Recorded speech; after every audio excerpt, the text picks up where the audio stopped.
1 John chapter 2, verse 18. Little children, it is the last time, and as ye have heard that Antichrist shall come, even now are there many Antichrists, whereby we know that it is the last time. The Bible tells us that he, the Antichrist, will come in the last days to do many things. We ask many questions about who this Antichrist is. We are curious, and we want to know if this Antichrist is in the world already.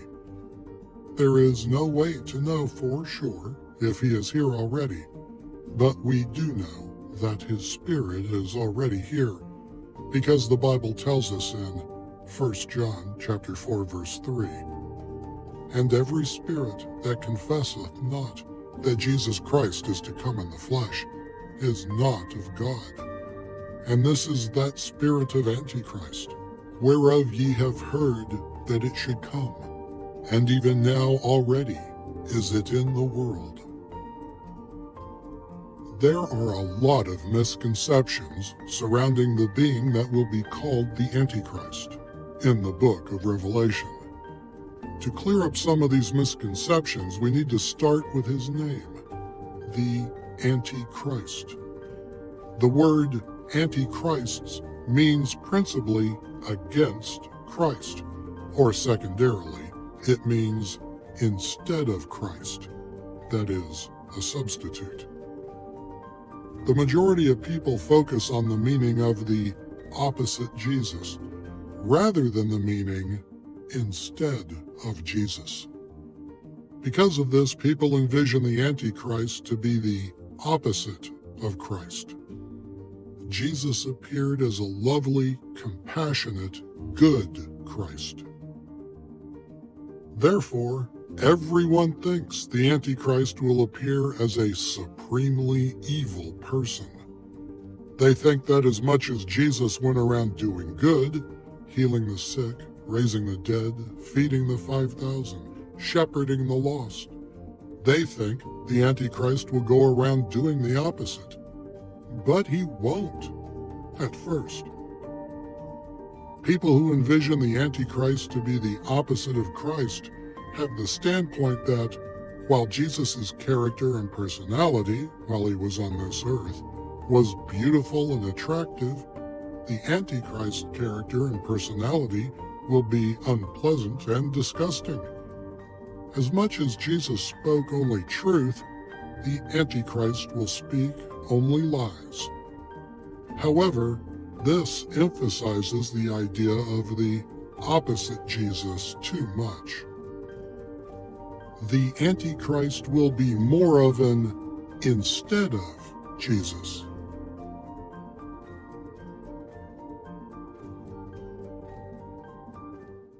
Things about the Antichrist people don't know.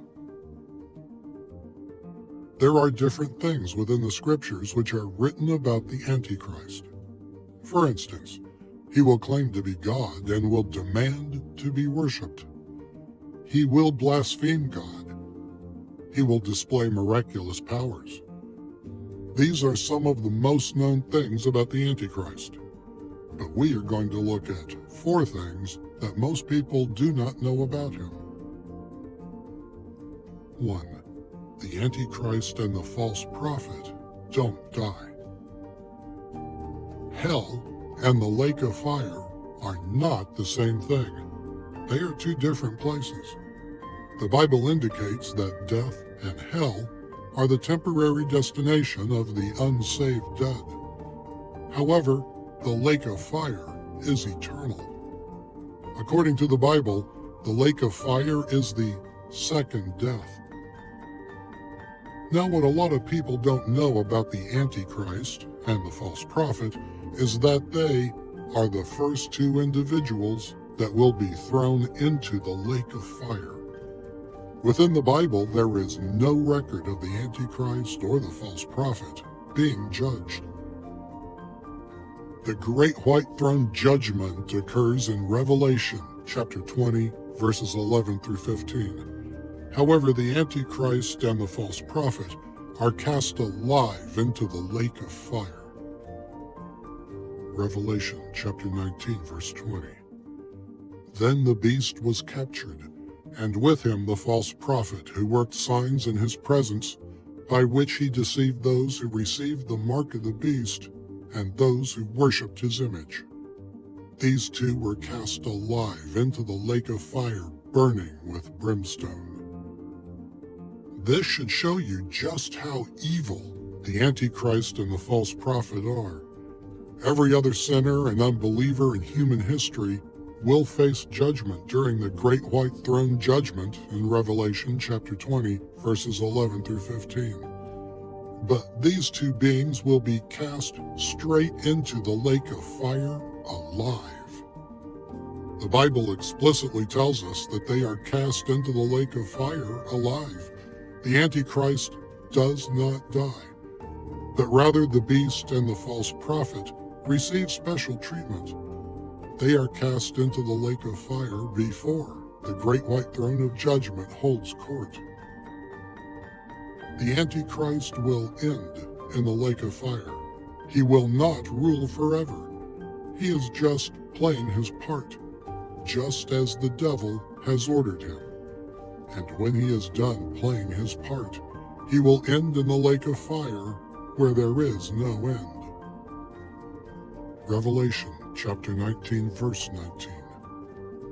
And I saw the beast and the kings of the earth and their armies gathered together to make war against him that sat on the horse and against his army. These things about the characteristics of the Antichrist, or what the Antichrist will do, is not something we should just listen to and nod our head like we understand everything. This is a warning from God to us.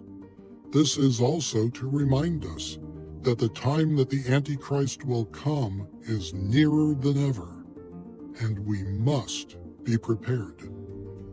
The Antichrist will not come to joke with anyone. He is coming to rule. He is coming to deceive people. He is coming to perform miracles and cause people to stumble, and even then the elect will fall too.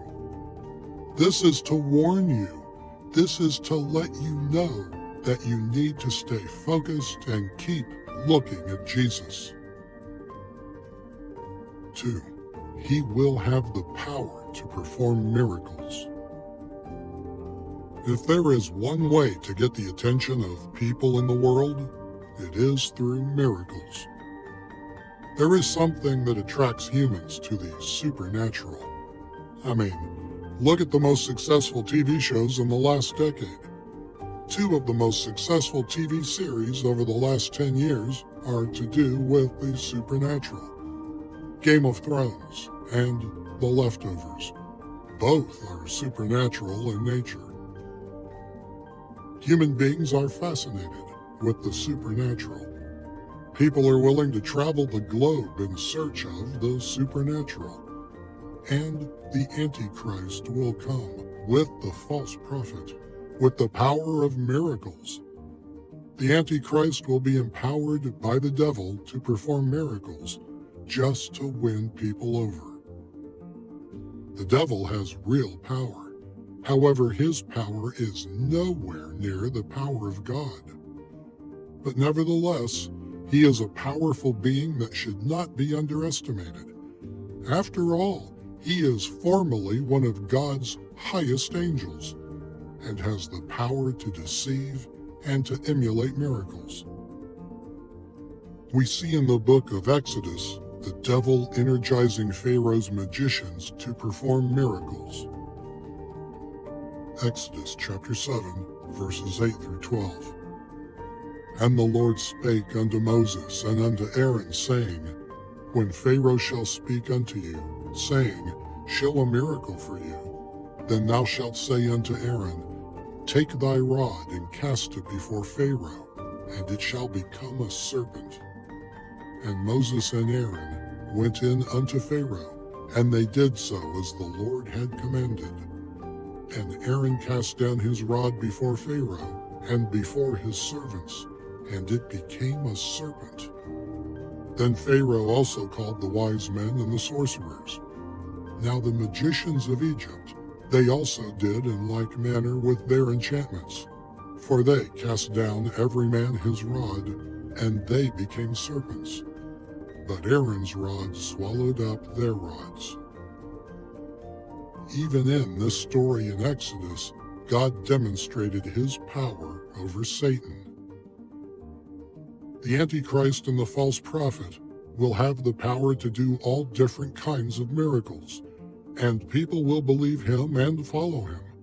Many people will follow him and will forget God. Revelation chapter 13, verses 13 and 14. And he doeth great wonders, so that he maketh fire come down from heaven on the earth in the sight of men, and deceiveth them that dwell on the earth by the means of these miracles, which he had the power to do in the sight of the beast, saying to them that dwell on the earth, that they should make an image to the beast, which had the wound by a sword and did live. 3. The Antichrist will be wounded to death, but he will be healed. If we go to the Revelation of John that tells us about the beast from the sea and another one from the land, we see that the beast from the sea had an injury in the head. Revelation chapter 13, verse 3. And I saw one of his heads as it was wounded to death, and his deadly wound was healed, and all the world wondered after the beast. 4. The Antichrist will be an instead of Christ rather than opposite.